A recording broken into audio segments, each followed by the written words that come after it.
Saya Kevin Alfredo dengan NIM 023001900002 ingin menjelaskan pengertian Bea Perolehan Hak Atas Tanah dan Bangunan atau BPHTB. BPHTB atau Bea Perolehan Hak Atas Tanah dan Bangunan adalah pajak yang dikenakan atas perolehan hak atas tanah dan bangunan. Perolehan hak atas tanah dan atau bangunan adalah perbuatan atau peristiwa hukum yang mengakibatkan diperoleh atau dimilikinya hak atas tanah dan atau bangunan oleh orang perseorangan pribadi atau badan. Objek pajak BPHTB adalah perolehan hak atas tanah dan atau bangunan. Subjek BPHTB adalah orang pribadi atau badan yang memperoleh hak atas tanah dan atau bangunan. Pengertian bea perolehan hak atas tanah dan bangunan DPP atau dasar pengenaan pajak BPHTB adalah nilai perolehan pajak objek pajak atau disingkat menjadi NPOP. NPOP dapat berbentuk harga transaksi dan nilai pasar. Jika nilai NPOP tidak diketahui atau lebih kecil dari NJOP PBB, maka NJOP PBB dapat dipakai sebagai dasar pengenaan pajak BPHTB.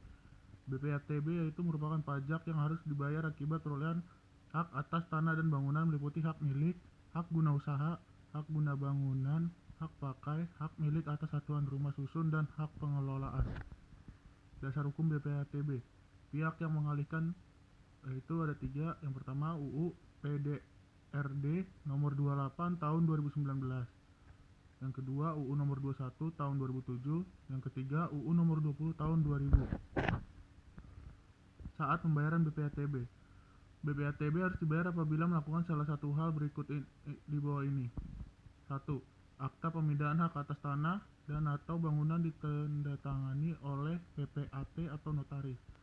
Yang kedua, risalah lelang untuk pembelian telah ditandatangani oleh kepala kantor lelang atau pejabat lelang yang berwenang.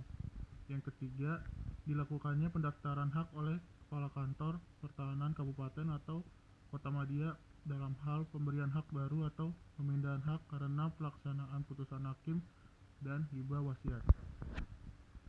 Saat pembayaran BPHTB intinya adalah terjadi pemindahan hak karena jual beli, tukar menukar, hibah wasiat, hadiah, warisan atau waris, dan pemberian hak baru karena adanya kelanjutan pelepasan hak dan di luar pelepasan hak. Sedangkan bentuk pengalihan yang tidak kena BPHTB adalah seperti pengalihan atau perubahan hak dan perbuatan hukum lain dengan tidak adanya perubahan nama, wakaf, atau digunakan untuk kepentingan ibadah. Sekian presentasi dari saya. Terima kasih.